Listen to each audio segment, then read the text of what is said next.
एक खंडहर नुमा घर जिसकी दीवारें जर्जर हो चुकी थी। मेघना अपने घर में अपनी माँ के साथ एक कमरे में सोई हुई थी। नींद में भी उसके चेहरे पर एक अजीब सा डर था। डर के मारे वो पसीने से भीग चुकी थी। तभी अचानक वो बहुत जोर से चिल्ला कर उठी और उसने देखा कि उसका फोन लगातार बज रहा है। फोन में उसकी फ्रेंड शीतल की कॉल आ रही थी। उसने हांफते हुए उसकी कॉल रिसीव की। हेलो हेलो मेघना, क्या हुआ तुझे? तू इस तरह हाफ क्यों रही है? सब ठीक तो है ना? पता नहीं शीतल, मैंने तुम्हें वो सपना बताया था, याद है? वो जगह बार बार मेरे सपनों में क्यों आती है? ऐसा लग रहा है कोई मुझे बुला रहा है। मुझे बहुत डर लग रहा है यार, बार बार वही सपना। कैसे हो सकता है ये? अरे बाबा, ये तेरे मन का वहम है। एक बार जिस चीज का डर मन में बैठ जाता है तो निकल नहीं पाता। तू बार बार उस चीज के बारे में सोचती है, इसलिए तुझे बार बार वो जगह सपने में दिखाई देती है। तू चिंता मत कर, सब कुछ बिल्कुल ठीक है। और मैंने तुझे इसलिए कॉल की थी कि आज शाम को हम घूमने जा रहे हैं, तो चुपचाप हमारे साथ आ जाना। अरे लेकिन माँ को अकेले छोड़कर कैसे आऊँ? तुझे तो पता है ना माँ की हालत के बारे में। हाँ बाबा, पता है, लेकिन एक दिन के लिए मैनेज कर लेना। अपनी पड़ोस वाली आंटी को बोल दे, एक दिन के लिए वो आंटी का ध्यान रख लेंगी। वो भी तो बहुत बार अपने बेटे को तेरे पास छोड़कर जाती हैं। अच्छा ठीक है, शाम को मिलते हैं। शाम को मेघना अपने दोस्तों के साथ घूमने के लिए निकल गई। विक्की, समीर, नैतिक, शीतल और मेघना पांचों दोस्त अपनी गाड़ी में एंजॉय करते हुए मेहरगढ़ की ओर निकल गए। मगर मेघना का मन अभी भी बेचैन था। अरे बाबा, क्या हो गया है तुझे? आज तो हम ट्रिप के लिए जा रहे हैं, तब भी तो खुश नहीं है। किस लिए इतनी परेशान है? कुछ नहीं यार, लेकिन कुछ अजीब सा लग रहा है, जैसे कोई तो अनहोनी होने वाली है। कोई तो है जो मुझ पर नजर रखे हुए है। अरे यार, तू क्या देखने लगी है आजकल, जो तेरा दिमाग ऐसा हो गया है? थोड़ी कम भूतिया नॉवेल्स पढ़ा कर तो तेरा दिमाग थोड़ा ठिकाने रहेगा। पता नहीं कैसी अजीब अजीब बातें सोचती रहती है। रात को रोड बिल्कुल खाली था, तो समीर फुल स्पीड में गाड़ी भगा रहा था। तभी अचानक रास्ते पर उसकी गाड़ी बंद पड़ गई। अरे यार, अब ये गाड़ी कैसे बंद पड़ गई? पिछले हफ्ते ही तो सर्विसिंग कराई थी इसकी, टैंक भी फुल है। रुक, मैं देखता हूँ, तू जल्दी से टॉर्च लेकर आ। समीर ने टॉर्च निकाली और विकी ने गाड़ी को चेक किया तो गाड़ी का इंजन पूरी तरह गर्म हो चुका था और अंदर की तार भी जल चुकी थी। अरे यार, तार भी जल गई। अब तो जब तक मैकेनिक इसे आकर ठीक नहीं करेगा तब तक ये स्टार्ट नहीं होगी। और मुझे लगता नहीं कि इस टाइम यहाँ पर कोई मैकेनिक मिलेगा। पूरा खेत और जंगल का इलाका है ये। आज रात बिताने के लिए आसपास कोई जगह देखनी होगी। शायद खेत के बीच कोई झोपड़ी वगैरह बनी हुई हो। बताओ, अब तुम लोग क्या करना है? गाड़ी के अंदर बैठकर ही पूरी रात बितानी है या रुकने के लिए कोई जगह ढूंढनी है? रुकने के लिए कोई जगह ही ढूंढनी पड़ेगी, क्योंकि आधी रात को इस तरह रास्ते के बीच गाड़ी के अंदर रुकना भी सेफ नहीं है। गाइस, इस जगह को मैं जानती हूँ। ये वही जगह है यार जो मेरे सपने में आती है, और जो महल मुझे दिखाई देता है वो भी यहाँ पर है। मुझे बहुत डर लग रहा है यार। ओह कम ऑन यार मेघना, तू कहाँ सपने को रियलिटी से जोड़ रही है? ऐसा कुछ भी नहीं है। देख तो, पूरा खेत और जंगल का इलाका है ये। यहाँ पर कहाँ तेरा वो महल आएगा? अरे नहीं नहीं, मेघना मैडम बोल रही है तो महल तो यहाँ पर जरूर होगा। यार मेघना, मुझे तो लगता है तुझे किसी साइकियाट्रिस्ट की जरूरत है। पता नहीं क्या क्या सोचती है और क्या क्या बोलती है। यहाँ दूर दूर तक हमें कुछ दिखाई नहीं दे रहा और तू कह रही है कि यहाँ वो महल है जो तेरे सपने में आता है। सपनों की दुनिया में नहीं है तू, हकीकत है ये। तुम्हें मेरी बात मजाक लग रही है ना? लेकिन मैं जानती हूँ कि ये वही जगह है, और मुझे ये भी पता है कि वो महल कहाँ पर है। अगर यकीन नहीं मुझ पर तो मैं तुम्हें वहाँ लेकर चलती हूँ। मैंने इस पूरी जगह को अपने सपनों में अच्छे से देखा है। अच्छा तो ठीक है, फिर लेकर चला मैं वहाँ। और अगर हमें आज तेरा महल नहीं मिला तो पक्का तुझे साइकियाट्रिस्ट के पास लेकर ही जाएंगे। हमें भी पागल कर दिया है तूने। मेघना के साथ वे सब गाड़ी से उतरे।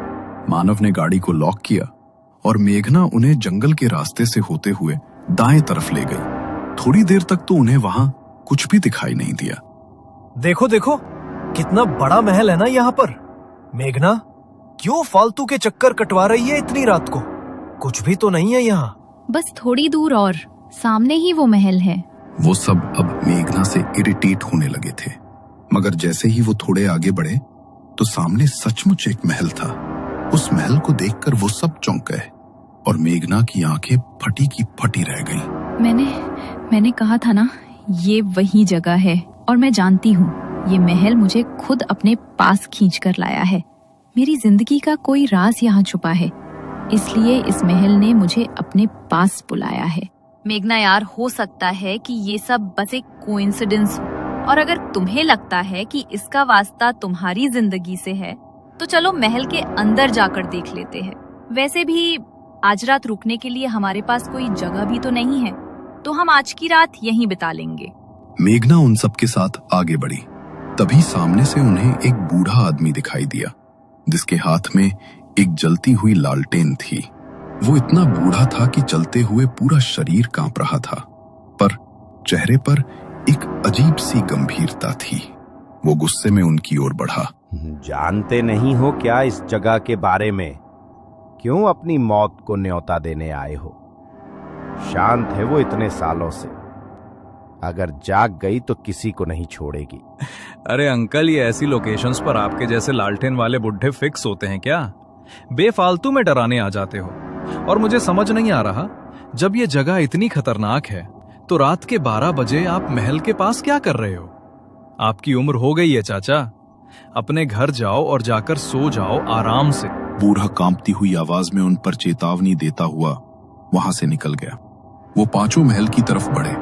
मेघना ने पीछे मुड़कर देखा तो वो बूढ़ा आदमी मेघना की तरफ ही देख रहा था। उसने मेघना को एक अजीब सी मुस्कान दी। वो मुस्कान मेघना को और भयभीत कर गई। वे पांचों अब महल के दरवाजे पर पहुंचे। दरवाजे पर ढेर सारे ताबीज बंधे हुए थे। ये ताबीज ऐसा लगता है जैसे किसी शक्ति को अंदर रोक कर रखने के लिए इन्हें बांधा गया है। अरे यार, अब तो जो भी हो, इन ताबीजों को तोड़कर ही अंदर जाना पड़ेगा, वरना तेरे सपने की सच्चाई कैसे पता चलेगी कि किसने तुझे यहाँ बुलाया है।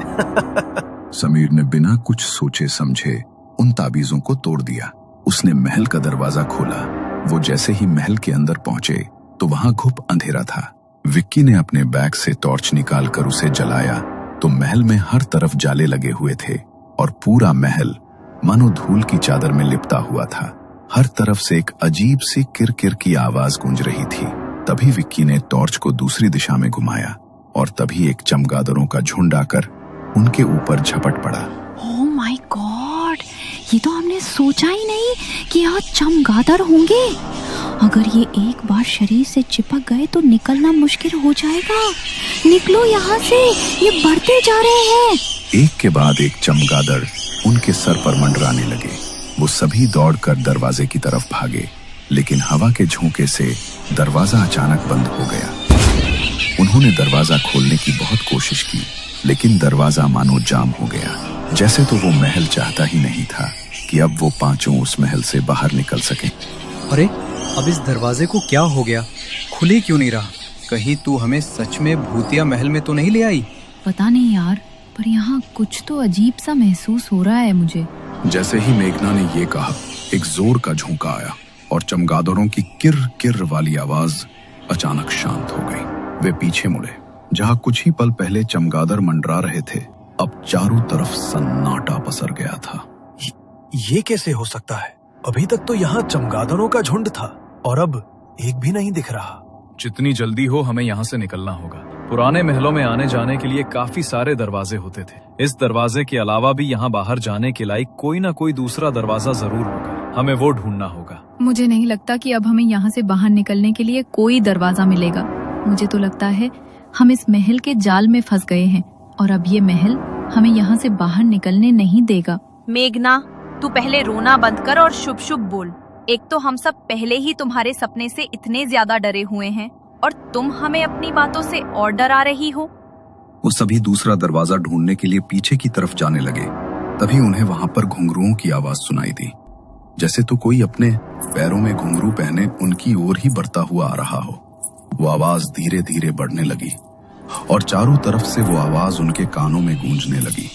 अचानक फिर से चमगादड़ों ने उनके ऊपर हमला कर दिया और खुद को बचाने के लिए वो सभी इधर उधर भागने लगे। भागते भागते मेघना छिपने के लिए ऊपर की तरफ भागी। उसके पीछे चमगादड़ों का झुंड था। उसने देखा कि सामने एक कमरे का दरवाजा खुला है, तो वो चमगादड़ों से बचने के लिए सामने के उस कमरे में चली गई और अंदर से दरवाजे को बंद कर लिया। वो अभी भी बुरी तरह हाँफ रही थी। उसने कुछ देर वहां चैन की सांस ली। तभी उसके कानों में एक आवाज पड़ी, जैसे तो कोई बड़ी दर्द भरी आवाज में कुछ गा रहा हो। ये कैसी आवाज आ रही है?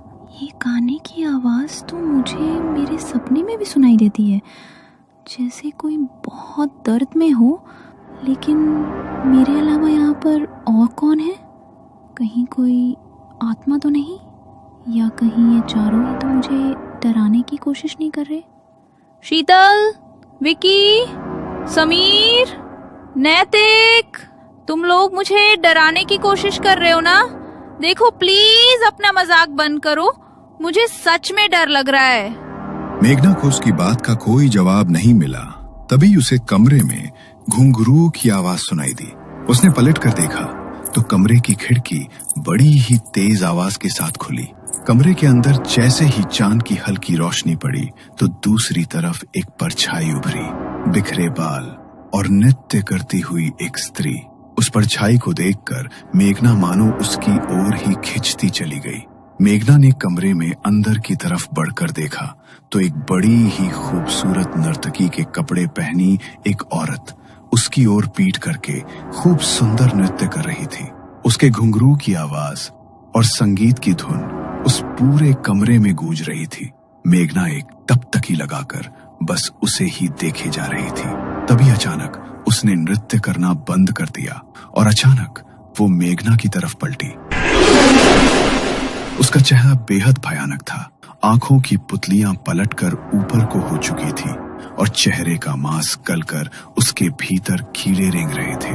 शरीर पर भी हर जगह कीड़े लिपटकर उसके सड़े हुए मांस को खा रहे थे। उसका इतना भयानक चेहरा देखकर मेघना की चीख निकल गई। वो औरत अचानक से मेघना के ऊपर झपटी, मगर इससे पहले वो उसे कुछ नुकसान पहुंचा पाती, अचानक से कमरे का दरवाजा खुला और वो औरत कहीं गायब हो गई। मेघना ने देखा तो उसके दोस्त भागते हुए उसके पास आ रहे थे। उन्हें देखकर उसका मन कुछ शांत हुआ और वो जल्दी से उठी। अच्छा हुआ तुम मिल रही हमें, ये जगह बहुत खतरनाक है। तुम सच कह रही थी, कुछ तो अजीब है इस जगह में, मगर पता नहीं तुम्हारे सपने से इसका क्या वास्ता है। उठो और जल्दी चलो यहाँ से। नैतिक ने मेघना का हाथ पकड़ा और वो पांचों वहां से नीचे की तरफ भागे। बाहर जाने का दरवाजा अभी भी खुलने का नाम नहीं ले रहा था, मगर उन सब ने मिलकर जोर लगाया तो दरवाजा खुल गया। वो जल्दी से भागकर अपनी गाड़ी में बैठ गए। पहले उनकी जो गाड़ी स्टार्ट नहीं हो रही थी वो अब एक बार में ही स्टार्ट हो गई। उसी वक्त वो लोग वहां से निकल गए, मगर वहां से निकलने के बाद भी मेघना के चेहरे पर एक अजीब सा डर था। वो बहुत बुरी तरह सहमी हुई थी। मैं जानती हूँ मेघना कि तुम्हारे सपनों का आज हकीकत से सामना हुआ है। ये तो हम भी नहीं समझ पा रहे कि ऐसा कैसे हो सकता है, लेकिन तुम डरो मत, हम वहाँ से वापस आ गए हैं। प्लीज तुम रिलैक्स हो जाओ। मेघना ने शीतल की तरफ देखा, मगर उसकी बात का उसने कोई जवाब नहीं दिया। वो लोग पहले ही 6 घंटे की ड्राइव करके वहां पहुंचे थे और वापस आते हुए भी उन्हें गाड़ी चलाते हुए लगभग 4 घंटे बीत चुके थे। सुबह की हल्की हल्की रोशनी होने लगी थी। तभी समीर में एक ढाबे के पास अपनी गाड़ी रोकी। यार बहुत भूख लग रही है, चलो कुछ खा लेते हैं। वैसे भी कल रात से दिमाग खराब चल रहा है मेरा। अरे तो अभी भी क्यों बुत बनकर बैठी है? जो बीत गया सो बीत गया, चलो खाना खाने चलते हैं, मुझे तो बहुत भूख लगी है। उनके कहने पर मेघना गाड़ी से उतर गई, लेकिन उसके चेहरे पर कोई भाव नहीं था। वो ढाबे के अंदर जाकर खाने के लिए बैठे। टेबल पर खाना सर्व हुआ। मेघना के सामने पानी का भरा गिलास रखा था। उसने जैसे ही उसके अंदर देखा तो उसमें उसे उसी औरत की परछाई दिखाई दी जो पीछे से उसकी ओर झपट रही थी। ये देखकर मेघना ने उस गिलास को उठाकर दूर फेंक दिया और जोर जोर से चिल्लाने लगी। उसका पूरा शरीर कांपने लगा और पसीने से भीग गया। उसकी ऐसी हालत देखकर उसके दोस्त भी बुरी तरह घबरा गए। वो मुझे मार डालेगी, वो यहाँ तक मेरे पीछे आ गई है। मुझे उससे बचा लो, वो मुझे मार डालेगी। कोई तुम्हें नुकसान नहीं पहुंचाएगा मेघना, यहाँ कोई नहीं है। प्लीज डरना बंद करो। कल जो हुआ उसे भूल जाओ। हम सब तुम्हारे साथ हैं, तुम्हें कुछ नहीं होगा। गाइस प्लीज चलते हैं यहाँ से। मेघना की हालत देखो। मेघना की हालत देखकर वो सब वहां से निकल गए। सबसे पहले उन्होंने मेघना को उसके घर ड्रॉप किया। मेघना की बीमार माँ अपने बिस्तर पर लेटी सोई हुई थी। मेघना ने अपनी माँ और अपने बंजर घर की हालत देखी तो परेशान होकर चारपाई पर बैठ गई। समझ नहीं आता ये कैसी जिंदगी दी है भगवान ने मुझे। पैदा हुई तो पापा को छीन लिया और जब से होश संभाला तब से माँ को इस चारपाई पर ही देखा। पता नहीं माँ कभी ठीक हो पाएंगी या नहीं। मैंने कौन से बुरे कर्म किए होंगे कि माँ को इतना दुख सहना पड़ा। और कल रात जो हुआ उसके बाद तो मेरा मन और ज्यादा घबरा रहा है। मेघना की आवाज सुनते ही उसकी माँ की नींद टूट गई। वे धीरे धीरे अपने बिस्तर से उठी और लड़खड़ाती आवाज में मेघना को पुकारने लगी। आ गई तू, जरा मुझे एक गिलास पानी दे दे। मेघना ने सहारा देकर अपनी माँ को उठाया और उसे पानी पिलाया। उसकी माँ की हालत इतनी खराब थी कि पानी पीते हुए भी आधा पानी उनके मुंह से नीचे गिर रहा था। मेघना हर रोज अपनी माँ की हालत देखकर रोने लगती थी। ना तो इतने सालों से उसकी माँ की हालत में कोई सुधार आया था और ना ही भगवान उन्हें अपने पास बुलाता था। अपनी माँ का दुख देखकर मेघना हर दिन तड़पती थी।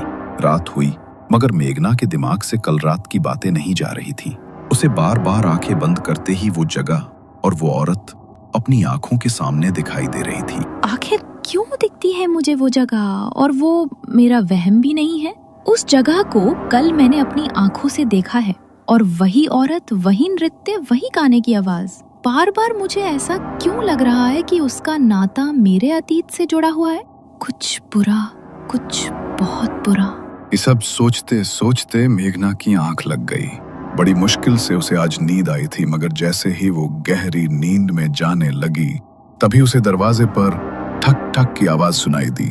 उस आवाज से वो अचानक से नींद में हड़बड़ा कर उठी। कुछ पल के लिए वो आवाज शांत हो गई। मेघना को लगा शायद वो कोई ऐसा सपना देख रही थी मगर वो जैसे ही दोबारा अपनी आंखें बंद करने लगी तभी फिर से दरवाजे पर ठक ठक की वही आवाज हुई। इतनी रात को दरवाजे पर कौन आया होगा? अगर मैं दरवाजा नहीं खोलूंगी तो माँ की नींद टूट जाएगी। माँ की नींद न टूट जाए इसलिए मेघना ने दरवाजा खोल दिया मगर दरवाजे के बाहर उसने जो देखा वो देखकर उसकी रूह कांप गई। नर्तकी के कपड़े पहने एक औरत अपने चेहरे पर घूंघट लिए ठीक उसके सामने खड़ी थी। मेघना ने कांपती हुई आवाज में उससे पूछा, कौन हो तुम? इतनी रात को यहाँ क्या कर रही हो? मेघना के इतना पूछते ही उसने कसकर मेघना का हाथ पकड़ लिया। हवा के झोंके से उसके चेहरे का घूंघट हटा तो मेघना की जान उसके हलक में अटक गई। उसका चेहरा ठीक वैसा ही था मेघना को जो आत्मा महल में दिखाई दी थी। आंखें ऊपर की ओर पलटी हुई और चेहरे और शरीर का मांस सड़ा हुआ जिस पर कीड़े रेंग रहे थे। मेघना ने उससे अपना हाथ छुड़ाने की कोशिश की मगर तभी उस भयानक औरत के मुंह से एक काले रंग का धुआं निकला। मेघना अचानक हवा में ऊपर उठी और उसके शरीर में वो काला धुआं जाकर समा गया। मेघना वहीं पर निढाल होकर गिर पड़ी और उसके घर का दरवाजा खुद ब खुद एक तेज हवा के झोंके के साथ बंद हो गया।